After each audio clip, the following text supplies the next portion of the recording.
back in that corner, and Jenny's over there. I know. I was trying to get a picture of him. He's coming. It's now. He's now. He's pretty good with his hair. So silly.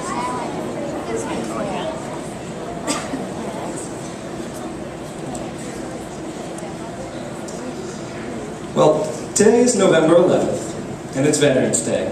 It's a day to remember the men and women who have served our country proudly. However, some of you out there might be thinking, Mr. Yarella, how can I honor a veteran? Well, the answer is simple. By doing a couple easy tasks. The first thing is saying thank you. Second is showing respect. And third is simply remembering. These kind acts go a great way and these ways go a great way and they have a tremendous impact on the veterans. This morning, the first thing I did was wake up and call my dad. I usually don't call him every morning, but I decided this morning it was Veterans Day, and like I've been doing for year after year, I gave my dad a call and thanked him for serving. He served for 4 years in Vietnam. Now my dad is a big, burly man. He never really says much, keeps everything close to the chest. But I know deep down inside, each morning of that year when I give him that call, it has an impact, and it makes him cry almost. And I know that my words go a lot further than anything else. And the fact that I'm there and I'm able to call him, it means a lot to him. And I think it's an important message for each and every one of you. If you have a friend, if you have a grandfather, a grandmother, a parent, a neighbor, to go outside and say thank you and let them know that you remember and that you care. And by doing these things, it shows a lot, it gives a lot, and it makes them feel special, it makes them feel honored. So it's something I want you to remember. However, we can't just do it on these days, on every Veterans Day. We need to do it constantly and consistently. And when we do this, it lets these men and women know just how brave they are.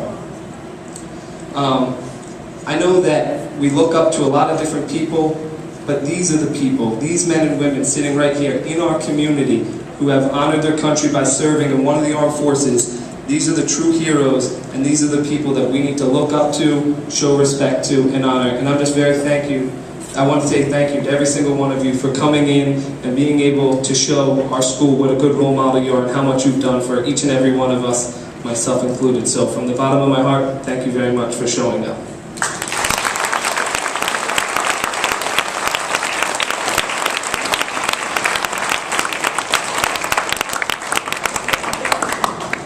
Right now I'd like to welcome Matt Gale. He is a 6th grader, and on behalf of Linden, he has a message that he would like to share with everyone here today.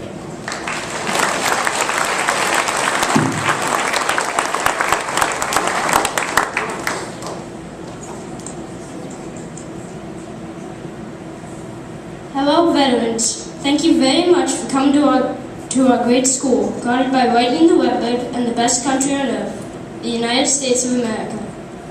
I think that I speak for everyone in this room when I say that we are proud to be citizens of the United States of America. I think I also speak for everyone when I say that we are proud of you for serving our country in times of need. I do not speak just to you. I speak to every veteran in the United States that we are proud of you. From the field medic or soldier to the largest battleship commanders, we look to you with pride and dignity. You have shown time and time again your bravery and sacrifice in the face of defeat. From the cold, icy winters of the Revolution and the birth of America, to the trenches of World War I, to the jungle war in Vietnam, you have shown the doubters of the world that the United States of America is a country to be proud of. You have also shown that you put your country before your family and give time to leave them, knowing that in doing so, you are keeping your country safe. I have an example of this in my family. About a year ago, my Uncle Chuck was called up to fight in the war in Afghanistan. His little baby boy, Aaron, was born 3 days before my Uncle Chuck was shipped off. He had to leave his family and his newborn son to be sure his country was safe. Uncle Chuck would come back without a scratch, but he showed he was a true hero. That is why every single armed service is very important with one ultimate goal: to keep our country safe and to provide us with freedom. No matter how much I read about your heroic deeds of bravery, I will never be able to completely sum up the courage of the United States of America's veterans. We can never thank you enough for your sacrifices.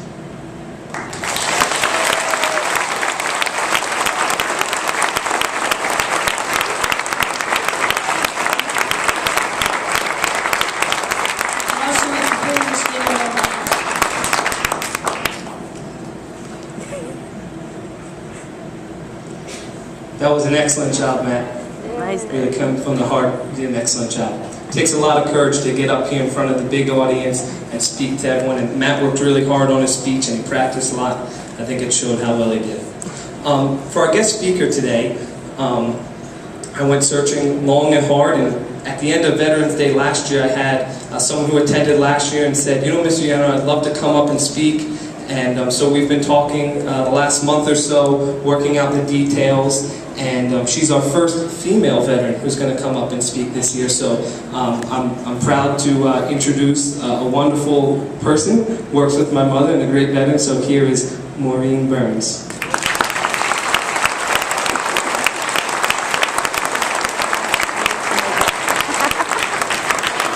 Thank you. I really don't do much public speaking, so bear with me. I work in a room with a small group of people every day. So first and foremost, I am very distinguished to be standing up here with quite a group of gentlemen, as you know, because in the military, most of the time, the majority are men. And I served in late 80s until the beginning of 1990 when it was more men. So, that being said, thank you, gentlemen, for accepting women over the years. That being said, thank you, Mrs. Klimple, also for having me today. I come from third-generation military, meaning my grandfather served Navy. My father was Navy, and I am Army. I broke the bond. That's okay, though. My son is Army, hopefully. How I started with the military is I attended college for a year and decided that it wasn't working out. So I knew I wanted to do something, and I knew I wanted to have something of independence. So I, one day, got up, I lived in the city of Philadelphia, went down to Common Avenue, and talked with the Army recruiter, the Navy recruiter. The Marines didn't think that was going to work for me, and Air Force didn't think that was going to work either. Came home, told my dad that I had thought about doing this, and he said, I can't believe you were going to join. And I did. And I did it, I think, because he said, I can't believe you're going to join. So off I went.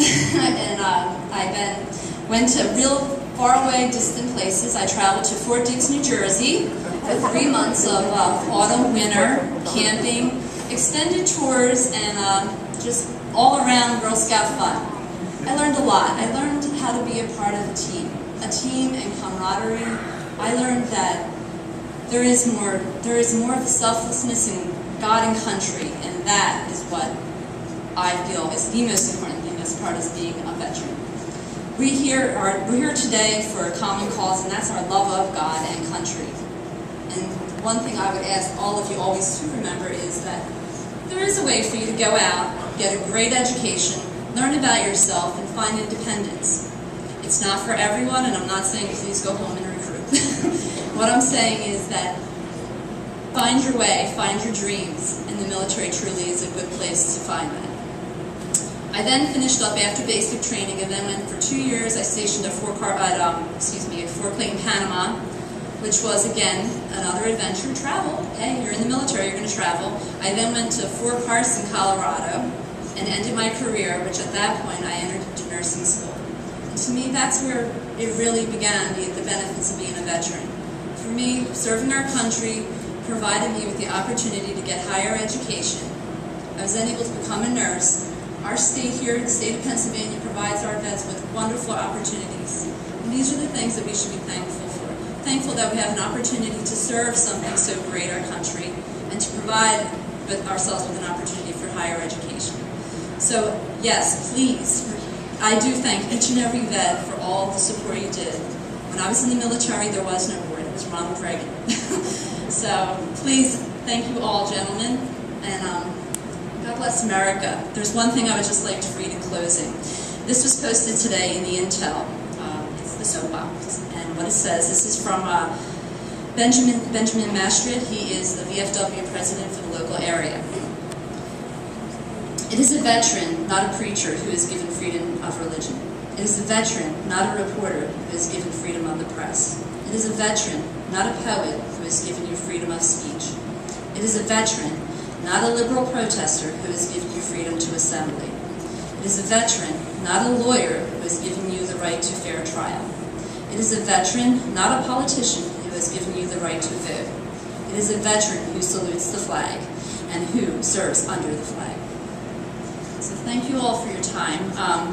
I really have to say that the one thing I do need to point out is that I was 19 when I joined the military, and I have to thank my mom, because I know she spent many days preparing me, so thank you, Mom.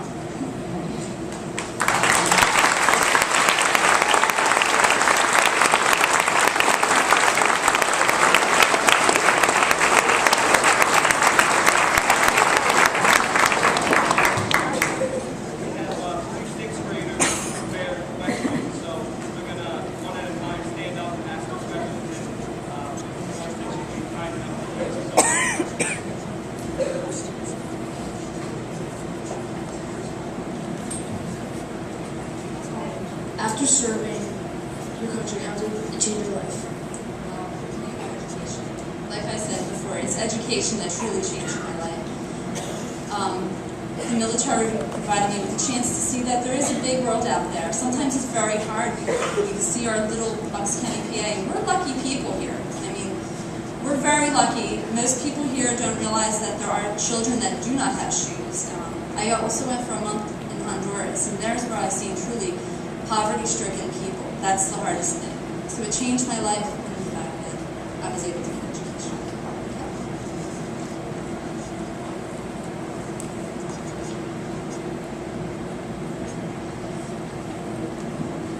Of all the jobs like that you could choose from, like doctors, like, why did you choose to work in armed forces? Again, it's the GI Bill, and it was the opportunity. I knew I wasn't ready for college yet, and I knew I had to do something.